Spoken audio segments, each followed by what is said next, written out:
Okay, shalom everyone. This is a special edition of our Parasha Insights class in celebration of Shavuot.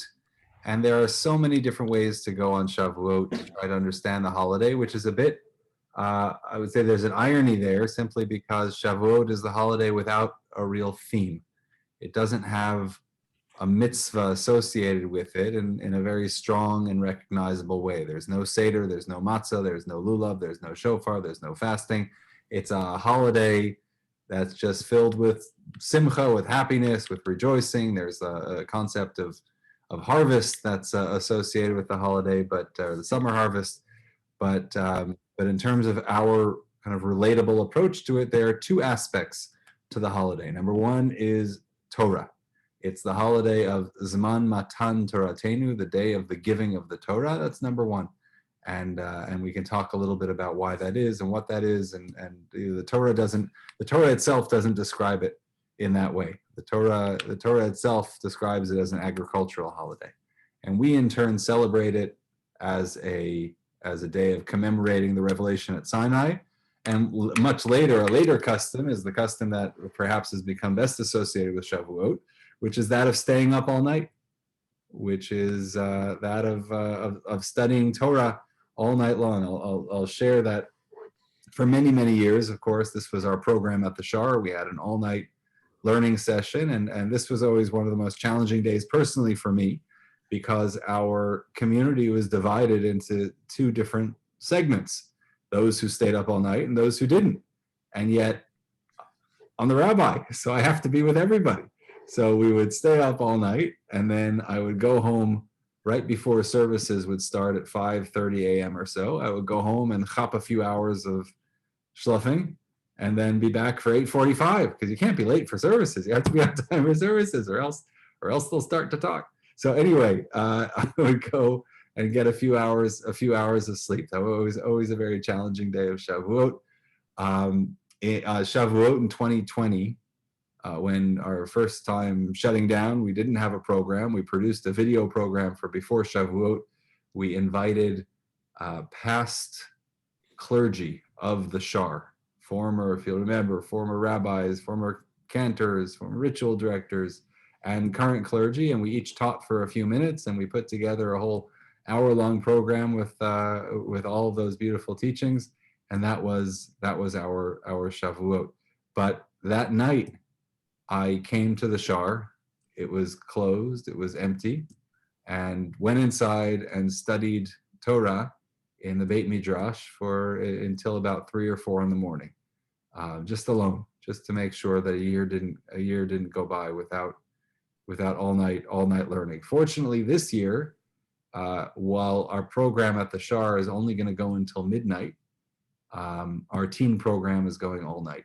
So there will be Torah study, and just to share, I'm going to throw in a little plug right now that, as you know, today and throughout the weekend in the Commonwealth and in the United Kingdom, we're celebrating the Platinum Jubilee, 70 years to Queen Elizabeth II's reign. And so our theme on Shavuot night will be that of Malchut, which means royalty. That's what we're going to be discussing Shavuot night. I'm going to be giving a class to the teens, which has nothing to do with the aforementioned topic, but has everything to do with conversations that are happening right now in the world.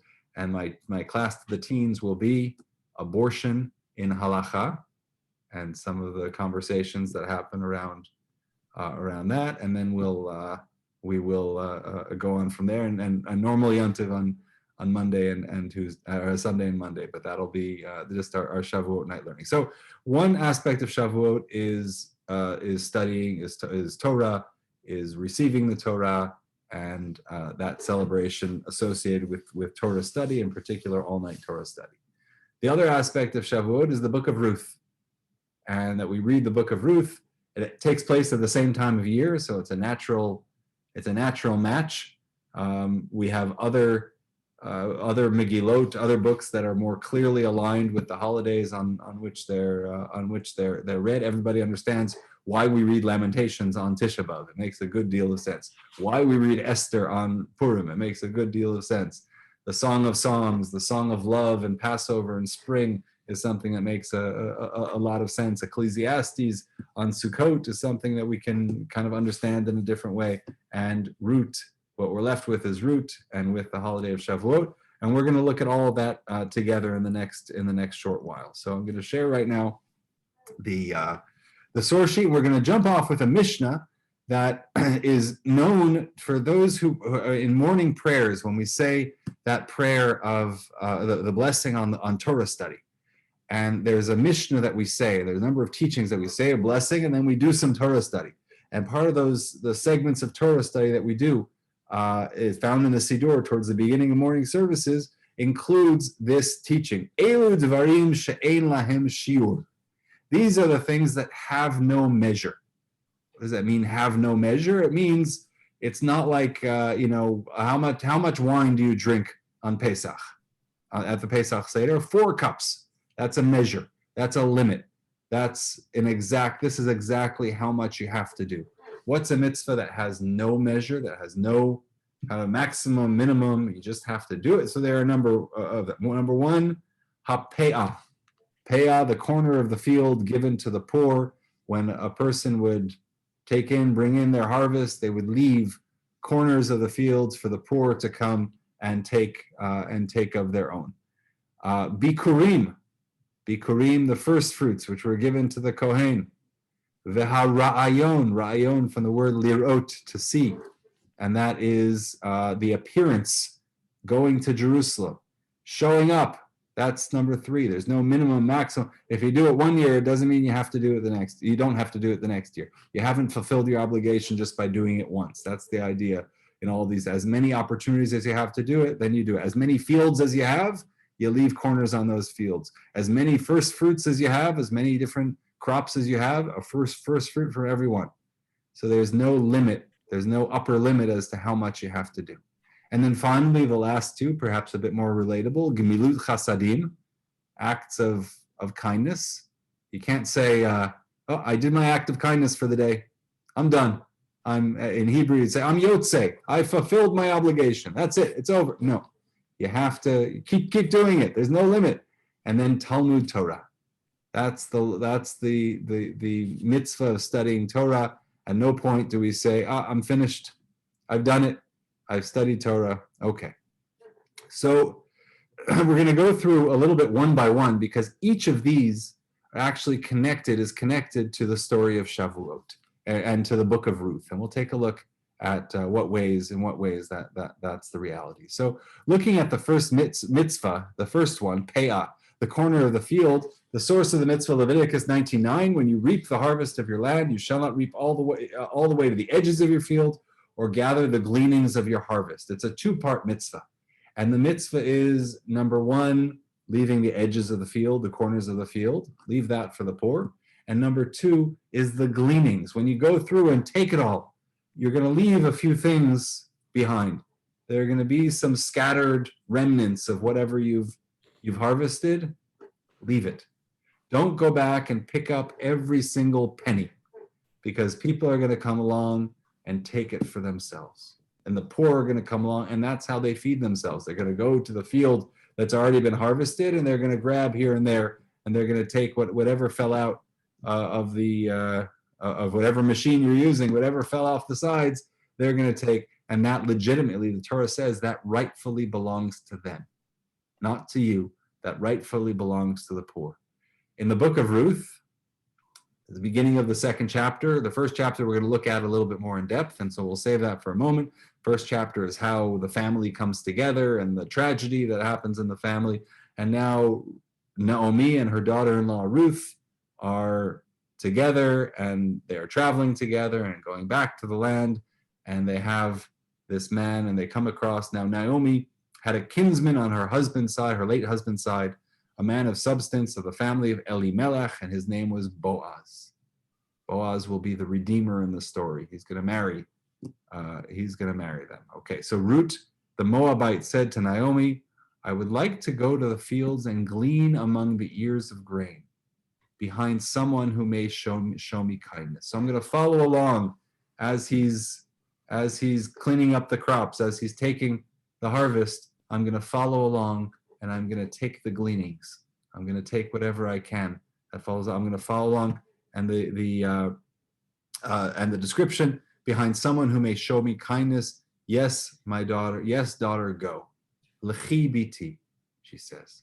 So in that list of the things that have no measurement, the first thing, the first aspect, peah, the corner, the gleanings, that's part of the story.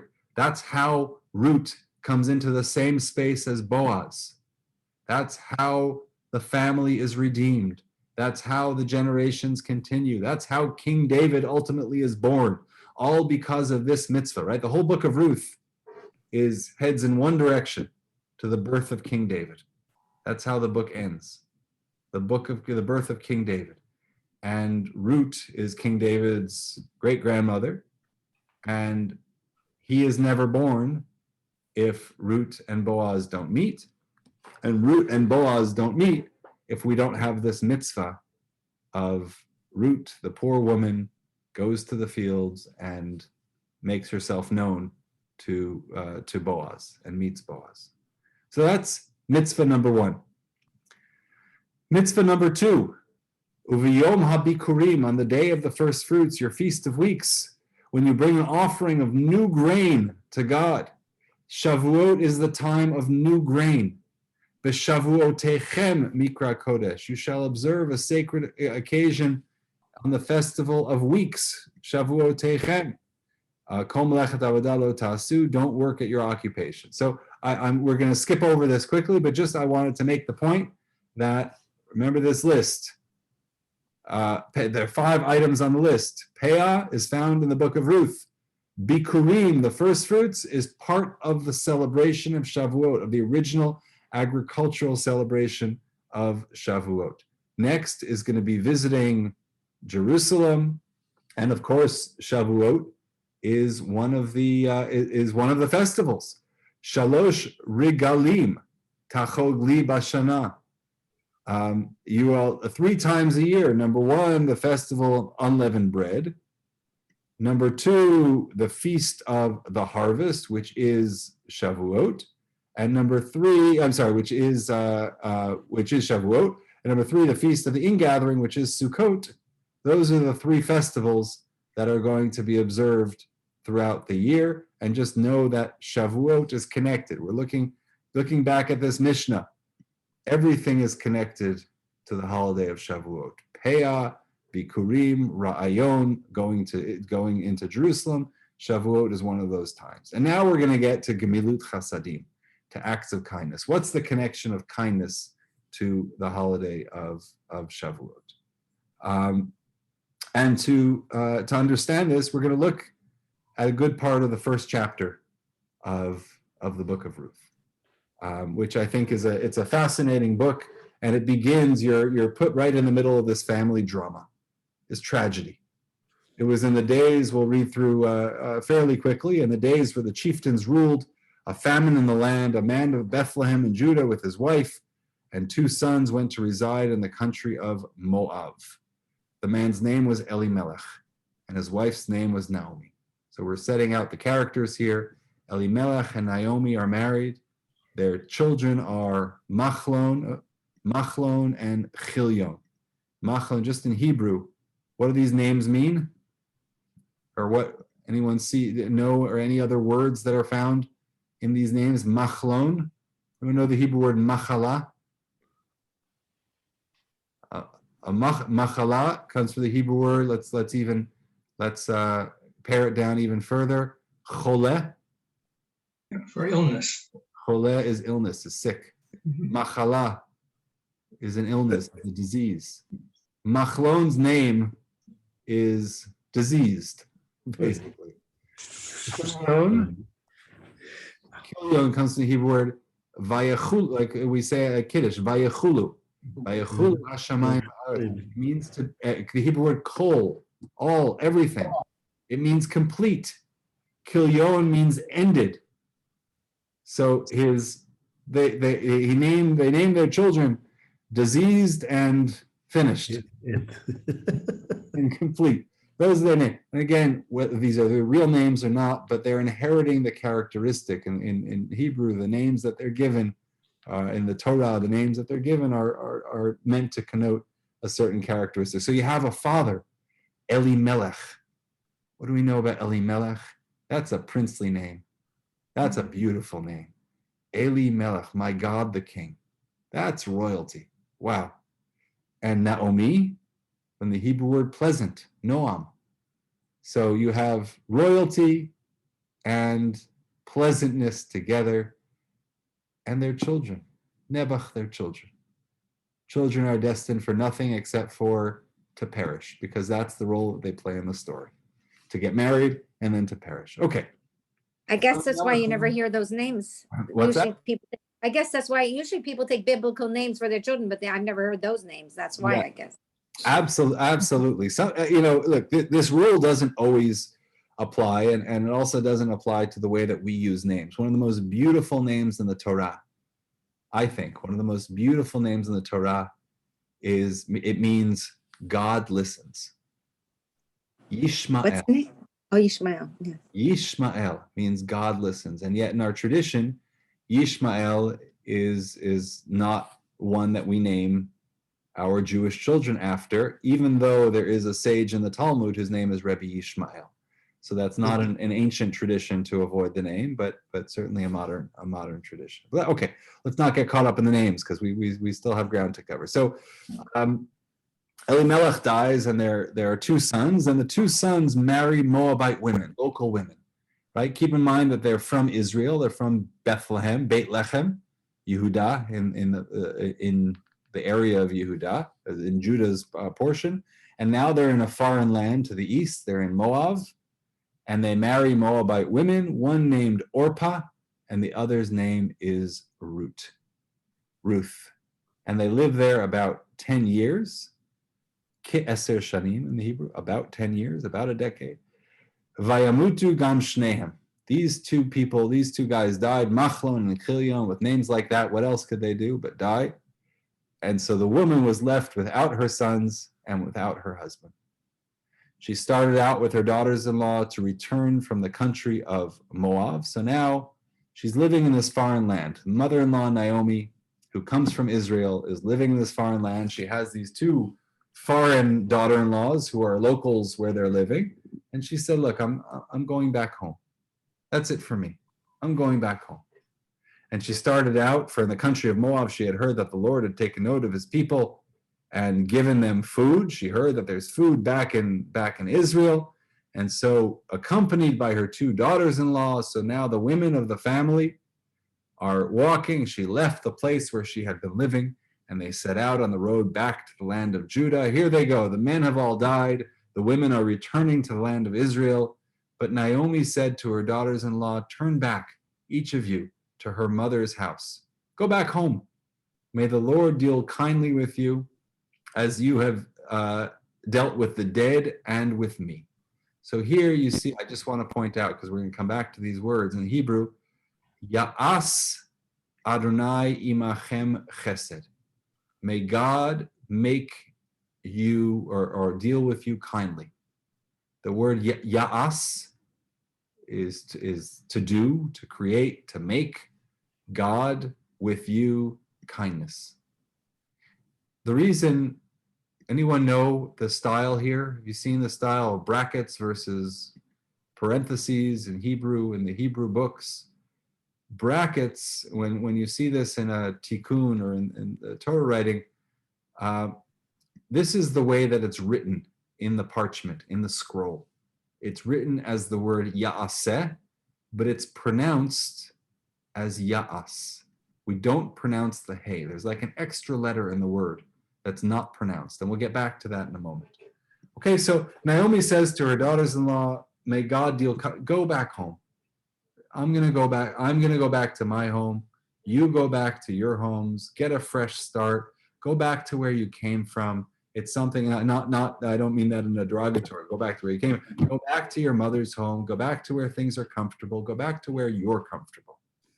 Okay, go speak your language. Go back home. Yitain Adonai lachen. May God grant that each of you find security in the house of a husband.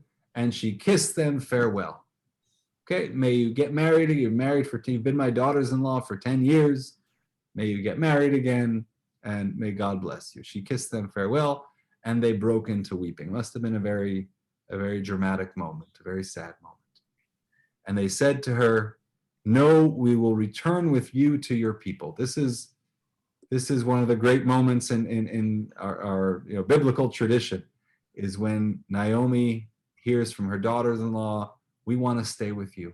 We don't want to go back to where we came from. We don't want to go back to our childhood homes. We've been part of your family, and we're going to stay part of your family." But Naomi says, "Turn back, my daughters. Why should you go with me? Have I any more sons in my body that might be husbands for you?" No, I don't have. I'm not. You're not going to stay married to my family. There's no one else.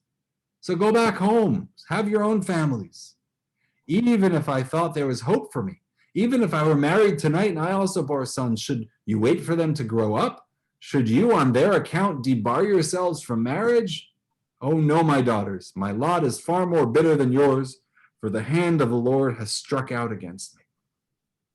So she's making a pretty compelling case to her daughters-in-law. If you want to have a life, if you want to have a family, don't stick around with me. What am I? I'm a sad woman. God has forsaken me. I've lost everything I have. That's what she's saying to her daughters-in-law. Why would you want to hang out with me? There's no future with me.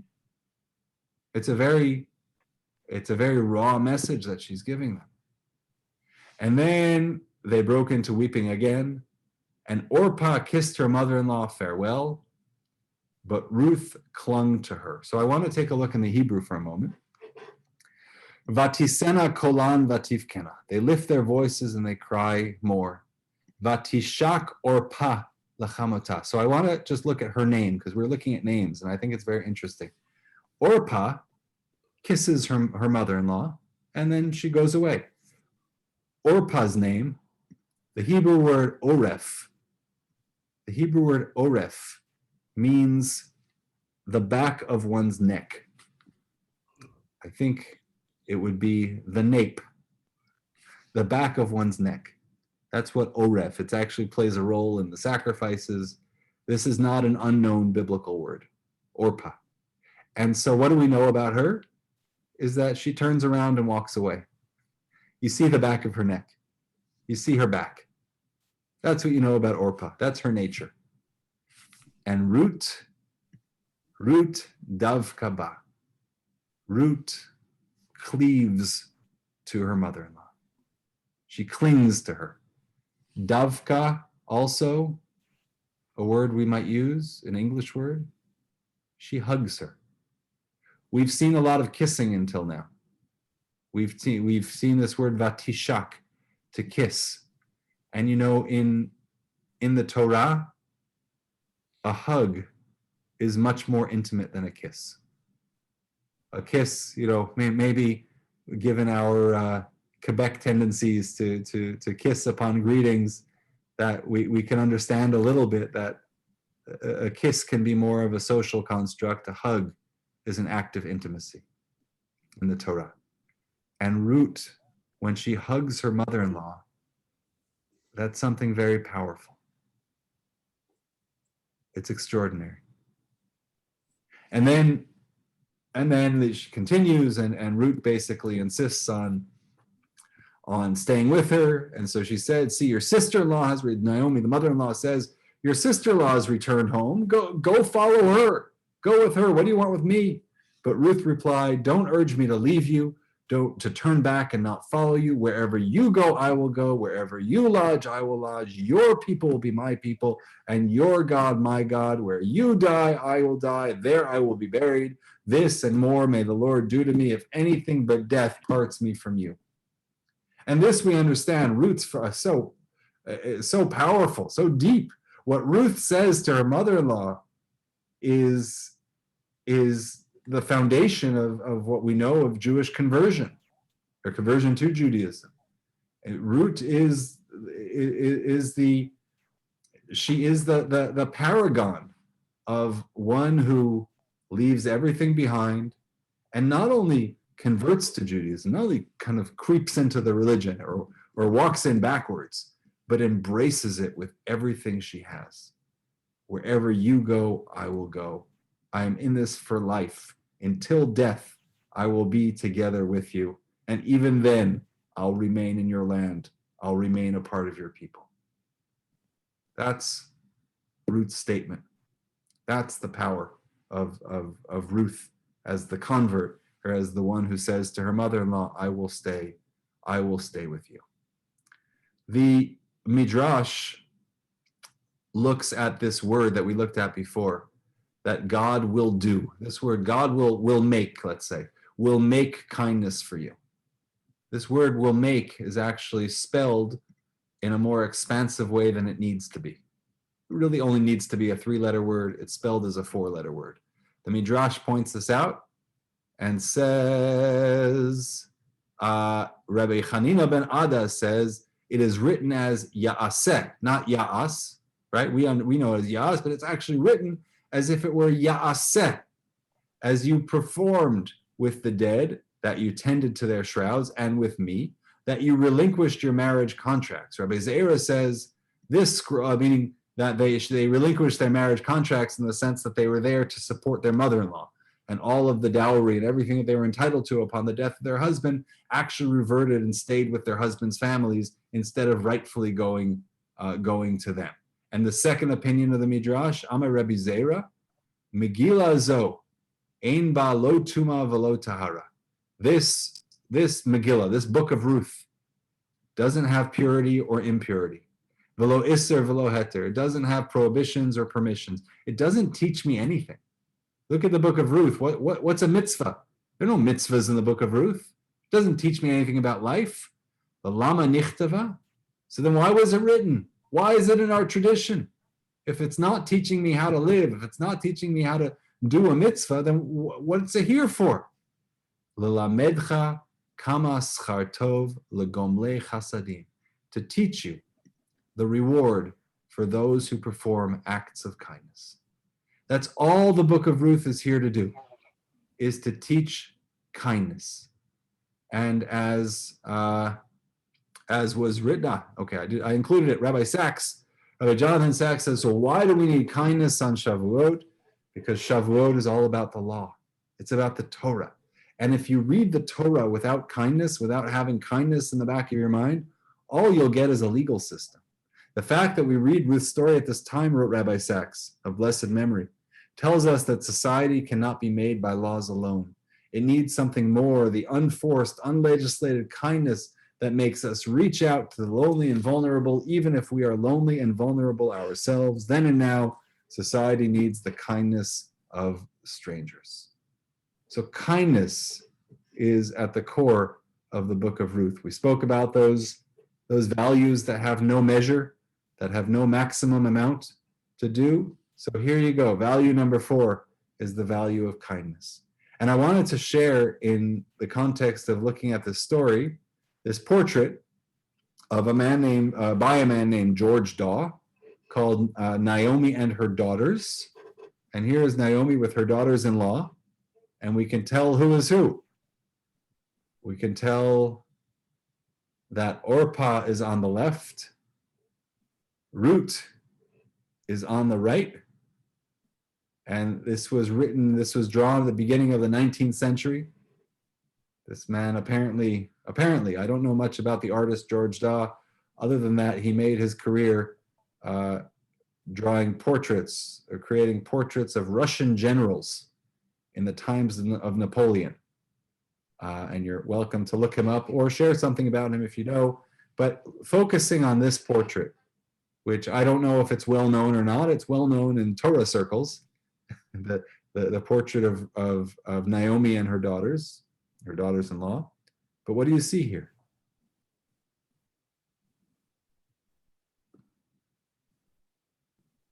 He's cleaving to her. She's clinging and clinging.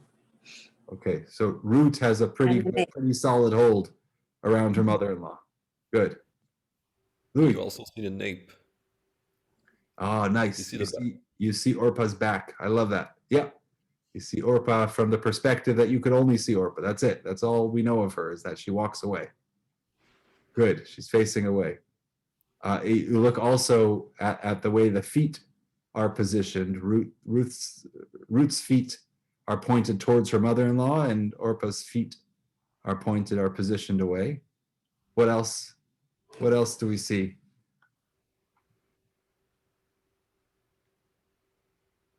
And Naomi's arm around Ruth and the other arm just ready to understand. You see compassion, but ready to let go. Yeah, I see that right hand of Naomi as almost leading Orpah away. It's almost as if she's kind of taking her and pushing her back in that direction, or she's ready to let go at the very least. She's not holding on in the way that one holds on. And yeah, she is hugging Ruth. Yeah. I also want to look at the lighting, at the light and the darkness, because which direction are they going in? They're going in. You see where Ruth's standing? That's exactly where they're going to turn and walk. And what's there? A lot of darkness. What's not? Where is the light? The light's back in Moab. That's back at home. That's where Orpah's going. See that beautiful city and those trees behind her, where all of the blessings are. That's where she's going back to. She's going back to a good life back there. We know Orpah's gonna get married again. She's gonna be okay. The problem is she's gonna be in Moab. She's not gonna be part of history. Ruth will. And Ruth doesn't care where she's going. She'll go even into the darkness with her mother-in-law. Any other observations?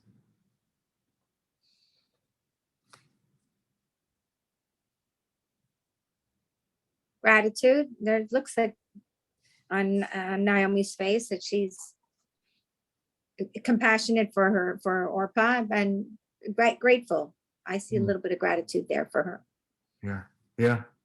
It looks like Orpah is sort of reluctantly leaving because she has her hand on her face. It's like she doesn't really want to go, but she's going. She's sad. Yeah.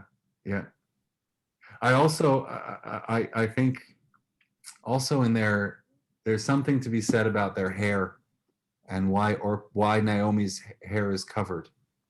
And I'm not certain about this, but maybe I'm imposing modern standards or Jewish standards on this painting, but the uncovered hair shows a willingness to get married again. Basically, it's not living in widowhood or in her state of being married forever. Naomi is saying, that's it. My hair is covered.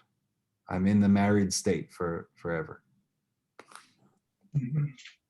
I wonder also why Naomi looks a little bit sick. Her skin is sort of gray. There's this story, and she's much more angular. She's much, I don't know, emaciated, but she's not as well nourished as her daughters-in-law seem to be, at least from their jowls, at least from the. There is something to this. She looks. If you want to say it in a dramatic way, she looks closer to death. Yeah. Than they do. They look much more lively. And maybe the red hair also, or the light brown hair also adds to that. There's color in them that's not in their mother-in-law.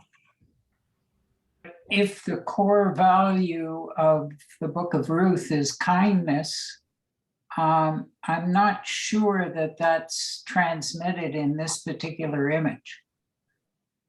Why do you say that? It seems to me it's more focused on parting or not parting, leaving or staying. I guess one could argue that Ruth is being kind to Naomi by staying, but that's not obvious. So let me finish my Zoom and I'll call you back. Is Oh, that okay? One 3 o'clock. One thing that I was unsettled with a little bit by this portrait And it could be because I've read Dr. Erica Brown's treatment of this, which I'll share a little bit with you in a moment. But instinctively also, I'm not settled with this, is that Naomi's left hand. Because in the text, as we read it, Naomi is pushing her daughters-in-law away, telling both of them, go back. And Ruth is holding on for dear life and saying, no, I'm going to stay with you. But Naomi is not holding her back, is not holding her in return, I should say. That arm, in my mind, if I were drawing this, that left arm of Naomi's would not be wrapped around Ruth. It would be hidden in the back somewhere. And that we're going to look at in a moment in the text. And just this was in the Tate collection where this portrait lives. This is the gallery label that his painting was amongst the first he exhibited publicly after winning a gold medal for historical painting in the Royal Academy in 1803. He shows the moment when Naomi, returning to Bethlehem, entreats her daughters-in-law Ruth and Orpah to stay in their native city Moab and remarry. Orpah reluctantly leaves. Ruth vows to stay loyal to Naomi, while true to the sentiment of the original story, Dawes dressed his protagonist in fashionable Regency white muslin. Okay. Who is Ruth at this moment? And with this, we'll illuminate a little bit about the portrait. So who is Ruth? So the two go on. This is a continuation of what we were reading before. Ruth and Naomi, daughter-in-law and mother-in-law come together, and they go back to Bethlehem, where Naomi comes from, and the whole city is buzzing with excitement. Can this be Hazot Naomi? Can this be Naomi? Is it possible that this is the one who left all those years ago with her husband Elimelech? Vatomer Alehem, and she says to them, Al tikrenali Naomi, don't call me Naomi, krenali Mara, call me bitterness, Mara. Ki heimar shaddai li me'od, because God has caused my life to be very bitter. Don't call me pleasantness anymore. I left when I was pleasant, and now I'm bitter. Ani meleah halachti, I left full, v'reikam heshivani Adonai, and God has returned me here empty. Lama tikrenali na'ami v'Adonai anavi v'shaddai herali, God has brought misfortune to me.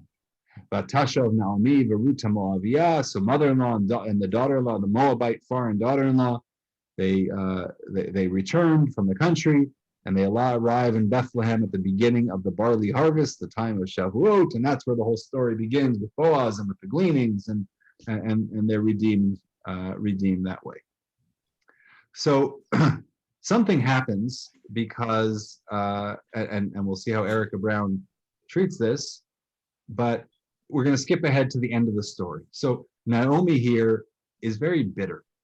Her life has not been fair to her. All she has is this one daughter-in-law who won't leave her, and that's it. So Boaz, this is the very end of the story. Yay! Boaz marries Ruth. Everything good. If you want to hear how the story goes, come to Shul on Shavuos. You'll hear more about what happens between beginning of chapter 2 and chapter 4. A lot happens, but anyway, it's a happy ending to the story. Boaz married Ruth. She became his wife. He cohabited with her. The Lord let her conceive, and she bore a son, and so on. And blessed be the Lord. His name be perpetuated in Israel. Yay! This is wonderful. Vatikach Naomi, and Naomi took took the son. Vatishitehu becheka, and she almost implanted it. She pressed it into her bosom. Vatihilo leomenet, and she raised this child. The mother-in-law takes this child in and embraces it and loves it. Vatikrena lo hashchena, and the neighbors all say, Yulad ben Naomi. Naomi, now the grandmother, she's had a child. And they say this in a loving way. It doesn't mean to take anything away from the mother, from Ruth. It's just the way that Naomi treats this child. She is embracing the child.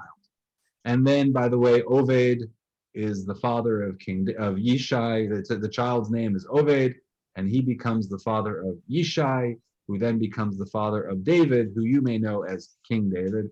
And so Ruth is King David's great grandmother, and that's how that entire. And then we have the genealogy.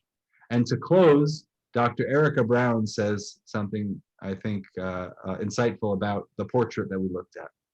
That Ruth's hug was one-sided. Naomi didn't embrace Ruth in return. She offered no words of acknowledgement or love to her needy and vulnerable daughter-in-law. Naomi explains why.